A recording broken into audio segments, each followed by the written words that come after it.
Very good evening students. तो आज हम अपना हिंदी विषय का पाठ 2 का अध्ययन करेंगे। हमारे पाठ का नाम है बुद्धि और भाग्य। तो बच्चों, आज हम इस कहानी के माध्यम से सीखेंगे कि हमारे जीवन में 2 महत्वपूर्ण चीज़ें आती हैं। हम बार बार सुनते हैं कि हमारी बुद्धि ज़्यादा अच्छी है या हमारा भाग्य। तो इस कहानी के माध्यम से हमें पता चलेगा कि बुद्धि ज़्यादा श्रेष्ठ है या भाग्य। अब कौन ज़्यादा श्रेष्ठ है ये तो हमें इस कहानी के माध्यम से ही पता चलेगा। हमारी इस कहानी में मुख्य पात्र हैं गडरिया, सौदागर, बुद्धि और भाग्य। अब हम कहानी का प्रारंभ करते हैं। उससे पहले एक भूमिका मैं आपको बता देती हूँ।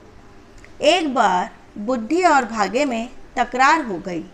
दोनों स्वयं को श्रेष्ठ बता रहे थे। दोनों ने यह निर्णय किया कि वे अपनी अपनी शक्ति का प्रदर्शन करेंगे, जिससे खुद ही पता चल जाएगा कि दोनों में श्रेष्ठ कौन है। भाग्य और बुद्धि ने अपनी अपनी शक्ति प्रदर्शन के लिए एक पात्र गडरिये को चुना। अब हम इस कहानी के माध्यम से ये जानेंगे कि यह शीर्षक बुद्धि और भाग्य कितना सार्थक है। तो चलिए हम शुरू करते हैं। एक बार बुद्धि और भाग्य में किसी बात को लेकर बहस शुरू हो गई। बहस का अर्थ है तकरार, आपस में तकरार करना। बात अपनी जगह से हटकर आपस की तू तू मैं पर उतर आई। भाग्य ने बिगड़कर कहा, बिगड़कर में चिढ़कर, मैं तुमसे बड़ा हूँ।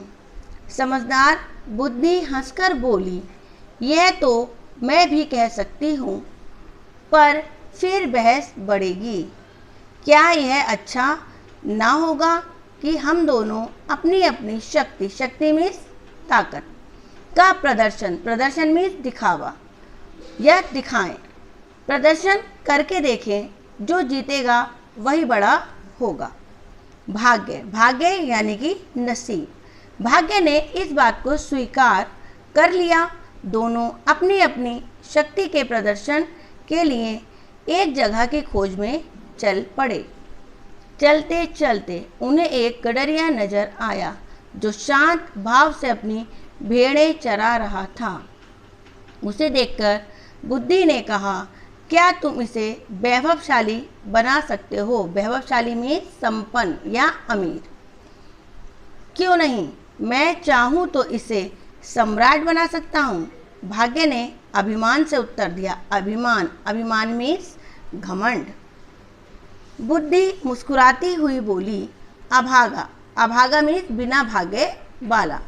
कहीं सम्राट बनते बनते प्राणों से हाथ न धो बैठे तो अब तुम अपने वचन से पीछे हटना चाहती हो?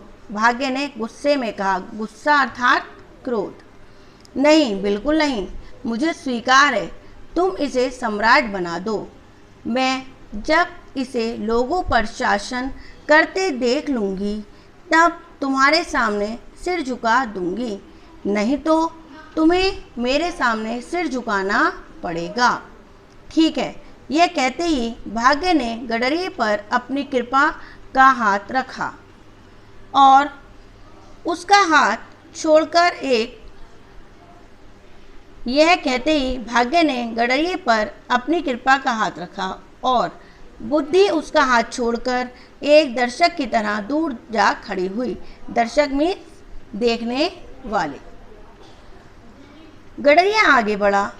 उसे रत्न जड़ित खड़ाऊ में पैरों में पहनने वाली पादुका का एक जोड़ा मिला। उसने उन्हें उलट पुलट कर देखा और अपने पैरों में पहन लिया। फिर प्रतिदिन में रोजाना की तरह अपनी भेड़ बकरियां चराने लगा। एक दिन वहां से किसी दूसरे देश का सौदागर गुजर रहा था। सौदागर में सौदा करने वाला या व्यापारी भी कह सकते हैं। अचानक में सहसा उसकी नज़र गडरिये के पैरों पर पड़ी। उसने हैरानी में आश्चर्य से पूछा, यह तुमने किस चीज़ की खड़ाऊं पहन रखी हैं? ये पत्थर की हैं, और बड़ी भारी हैं, घिसती भी बिल्कुल नहीं हैं। गडरिये ने सरल भाव से उत्तर दिया, क्या तुम इन्हें बेचोगे? बेचना क्या होता है? यदि तुम्हें पसंद है तो तुम इन्हें ले जाओ। इस पत्थर की जोड़ी को तुम्हारे सिवा खरीदेगा भी और कौन? अच्छा बताओ, तुम्हें इसकी क्या कीमत दूं? क्योंकि यह खड़ाऊं का जोड़ा मुझे बहुत पसंद है, मैं इसे हर कीमत पर खरीदने के लिए तैयार हूँ। अरे मुझे कुछ नहीं चाहिए, बस तुम मेरी झोपड़ी में एक बोरी भुने हुए चने रखवा दो। मैं रोज़ मीन्स प्रतिदिन गांव जाने पर थक जाता हूँ, खा पीकर यहीं मस्त पड़ा रहा करूँगा। सौदागर ने प्रसन्नता मीन्स खुशी चने की बोरी वहाँ रखवाई और खड़ाऊ का जोड़ा लेकर अपनी राह चल दिया। अपने देश पहुंचकर उसने वह खड़ाऊ का जोड़ा वहाँ के महामंत्री को भेंट कर दिया ताकि उसे व्यापार में और अधिक सुविधाएं मिल सकें। इधर गडरिये को नंगे पांव देखकर भाग्य ने रत्नों से जड़ा एक और बढ़िया खड़ाऊ का जोड़ा उसके सामने रख दिया। गडरिया उसे भी पहनकर अपनी भेड़ बकरियां चराने लगा। कुछ दिनों बाद वही सौदागर उधर से फिर गुजरा।